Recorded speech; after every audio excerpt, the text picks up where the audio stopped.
everyone, and this is my review for Impact Wrestling on February 2nd, 2017. And this was open fight night, and I'm gonna be one to go off and say right off the bat, I had no single problem with any of these matches. I was kind of more iffy about the format of how the matches were shown, mainly because I always feel like the world title should be on the line, but they had this whole aspect of you have the briefcases 1 through 4, and anyone could challenge for something after a different number. So Jeff Hardy had number 1, then you had DCC with number 2, then you had Trevor Lee with number 3, and then you had Eli Drake with number 4. I guess maybe the way I would have booked it, just for the entire aspect of the show. And I know how open fight night is. You get challenged, you automatically have to do it right then and there. But I probably wouldn't have called it open fight night. I would have had those guys come out at the beginning of the show, and you do all their challenges. Like Jeff challenges for the world, goes ahead and challenges for the world title and gets it out of the way first. DCC makes their match. Trevor Lee makes his match. Eli Drake makes his match. And then you kind of put them throughout the entire show, with the main event being Jeff Hardy versus Bobby Lashley. But the way they did it was like they did it open fight night style, where you had the person comes out, they make the challenge, and it immediately has to happen right then and there. So it was what it was at that point. So the Broken Hardys come out right off the bat of the show, and basically they decide Matt Hardy starts talking about everything that they're going to be doing with the tag team titles before Jeff Hardy gets to his aspect of challenging for the world heavyweight title.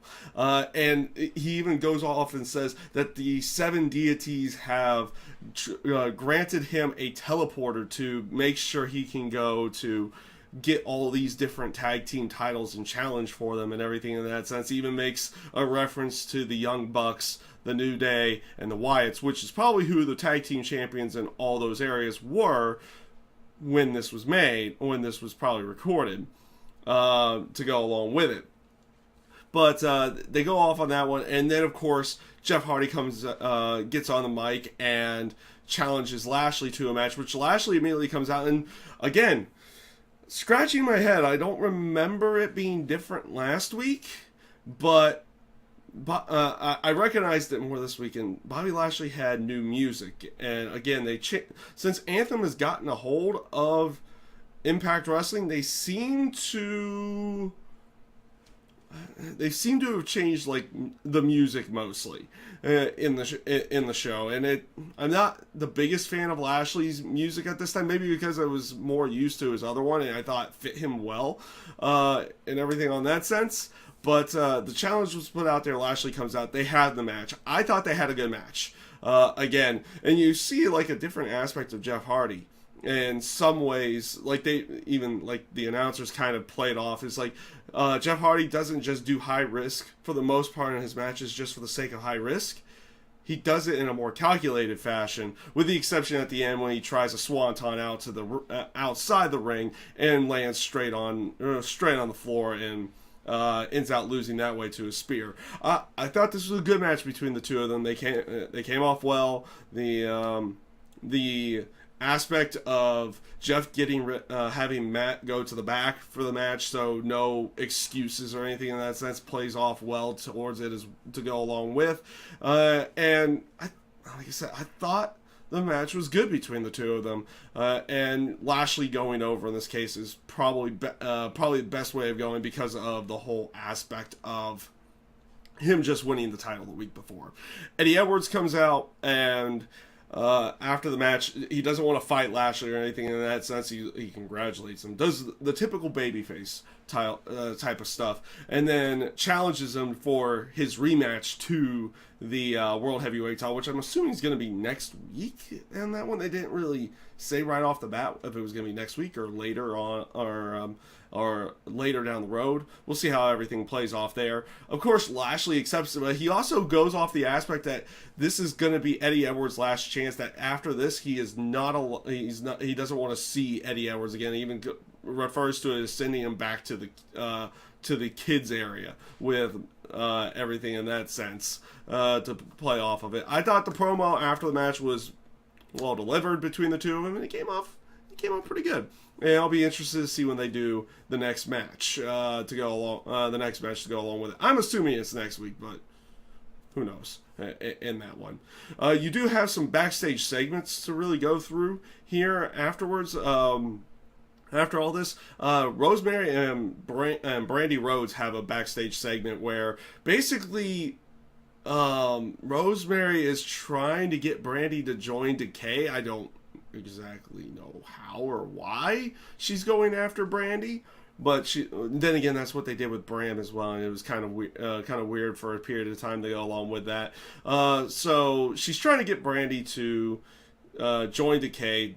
Brandy declines, so it's like, and Rosemary puts it out there as like it's going to be the inevitable one. It's like either the easy way or the hard way. So the assumption is that Brandy chose the hard way about this to go along with it, and that segment was okay. I'm not because she's probably relatively new to everything. I'm not the biggest fan of Brandy Rhodes, at least in the terms of in-ring side of everything, and maybe promo-wise as well. She's not bad on the microphone by any stretch of the imagination. She's actually quite natural towards the microphone, so that's always good. Then again, she was a ring announcer, so you have to at least be decent on the microphone to be doing that with when you're doing something like that to begin with. So in-ring not is kind of wishy-washy at the point, but microphones and promo side, it's not too bad. And they did a few segments throughout the entire show, and this one was called The Day in the Life of Aaron Rex, and he's just doing like all these different weird things, or not necessarily weird things, but all this different aspects of everything with getting out of the golf cart, and Rockstar Spud has to lay out a carpet for Aaron Rex because he doesn't want to get his shoes dirty or something in that sense. They have this bit in the makeup room where the like Rockstar Spud's getting in the face of the makeup lady for messing up everything, and they even go to the point that Aaron Rex closes his ears because he doesn't like confrontation in any way. So when Spud's yelling at the makeup lady, like, you have just Aaron Rex doing this throughout the entire aspect of it. This wasn't bad. It wasn't bad stuff, but it was, I guess it's just an aspect that it's kind of out there that it seems a little just a little weird on that aspect of it, but it wasn't bad by any stretch of the imagination. And the last one had Robbie E interrupting Rockstar Spud singing Aaron Rex's name, which I guess is now going to be done with 2 X's instead of 1, because that's what the second sign had, was a Rex with 2 X's to go along with it. But yeah, those segments were kind of out there. They weren't bad by any stretch of the imagination, but I guess we'll have to wait and see what they do with more of those down the road to see if they're kind of just like meh, or we'll wait and see how everything goes. So up next to talk about, you had Sienna versus Brooke Tessmacher, or just Brooke in this case.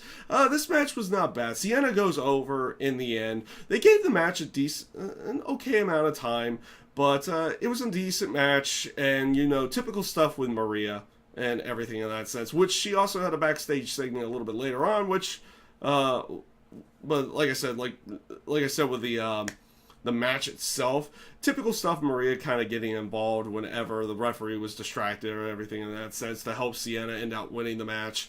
And later on in the night, you had another segment with Braxton Sutter and Maria. Michael Bennett was in there as well, and basically Maria, like, Braxton's kind of saying how bad the date was and everything in that sense for him and Laurel from the week before, but Maria says basically is forcing him to marry Laurel or Allie gets fired or something in that sense. So again, continuation and a little bit of continuation, and towards the end of this whole Allie, Maria, Laurel, everything to go along with it. So again, I'm okay with that. They're still taking their time a little bit on this one, but whatever on that.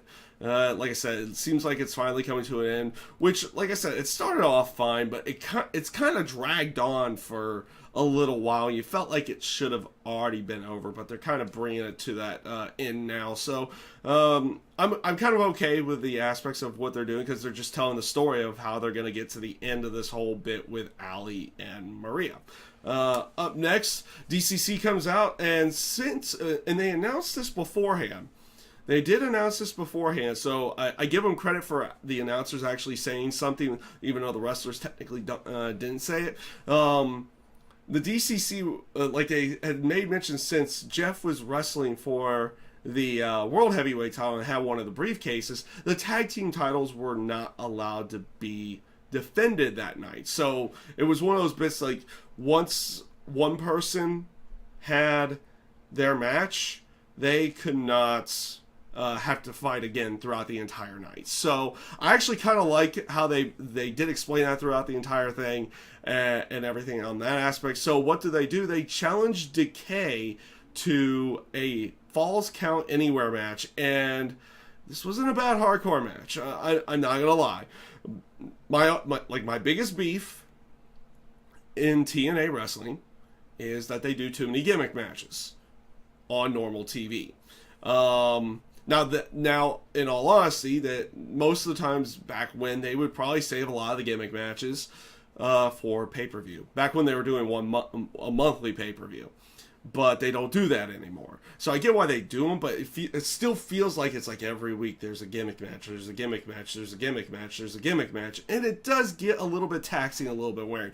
This was not a bad hardcore Falls Count Anywhere match. I thought the spot at the end with the whole aspect of pile driving somebody on the table that would go to the outside, that looked a little bit brutal. Obviously they kept it safe, but still, it's like that's a spot that kind of scares you a little bit, because that one could go severely wrong in some way, shape, or form. Didn't look like it did here, but it was a proper way to end that style of match. And again, it was not a bad match. You had Drew Galloway. He came out to put out an open challenge, or essentially an open challenge, but it was kind of already decided who that open challenge was going to be challenging for Drew Galloway's Grand Championship. Again, that's all they ever have. They don't make this a full division. I would love to see them make this a full division, where you have like a match that's like for number one contendership or rankings or something in that sense. Like, they can make this a full-on competitive thing, and you have like one or two matches in a show to go along with it. And like, you can have rankings, and you have a number one contender who's going to go after the title. So it's not just like an aspect of, oh, it's the champion defending the title on a weekly basis.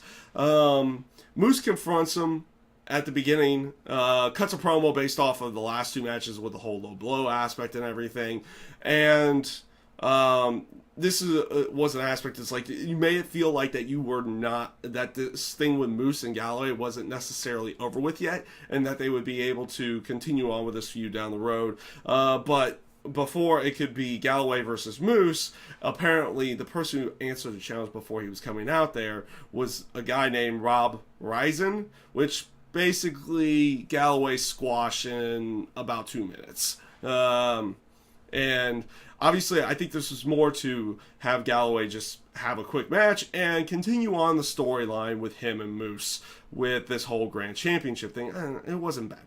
It wasn't bad by any stretch, but again, they have this opportunity with the Grand Championship to make it something actually different and unique. But they don't go all the way with it.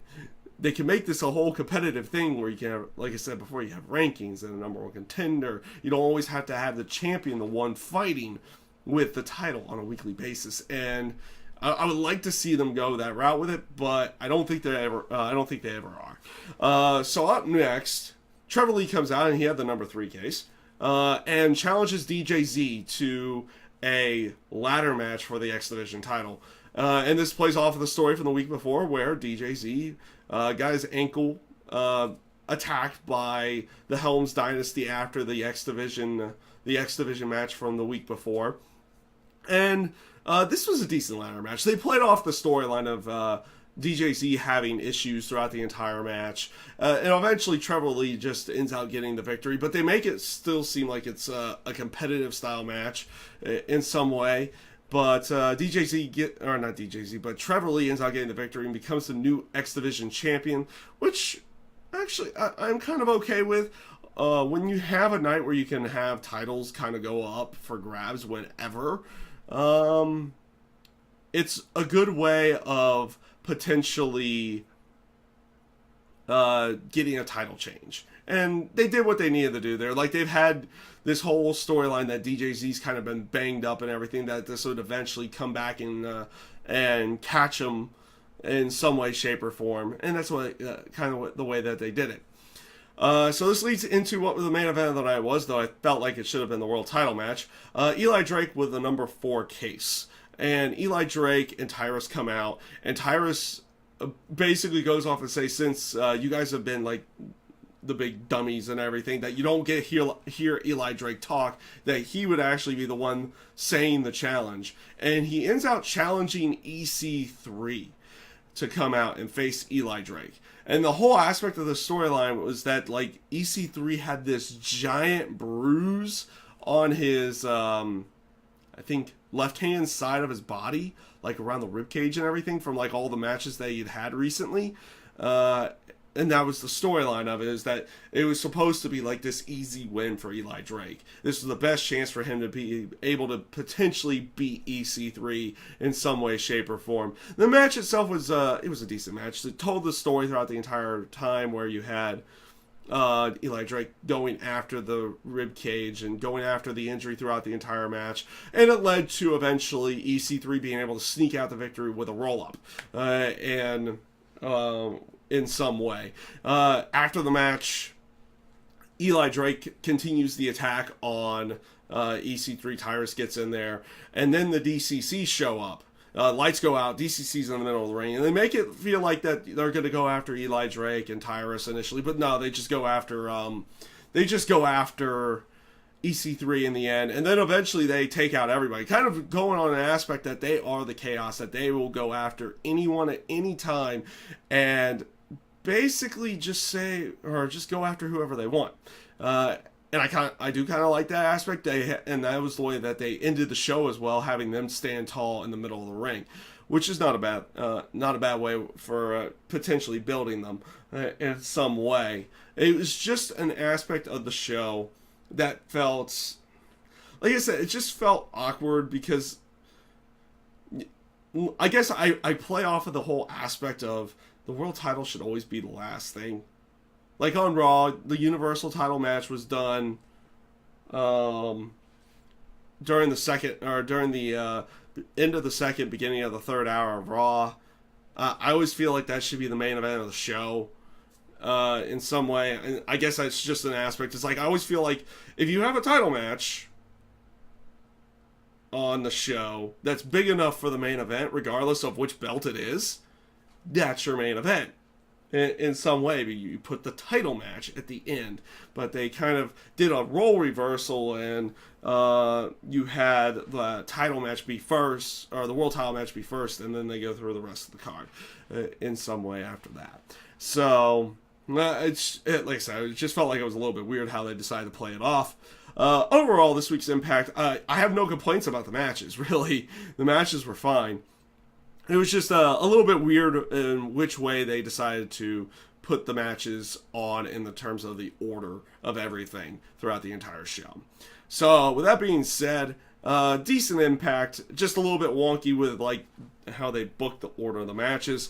And yeah, overall not a bad show though, still, with everything being said. So that is my review for Impact Wrestling this week. I thank you guys for watching, and I hope you have a great day.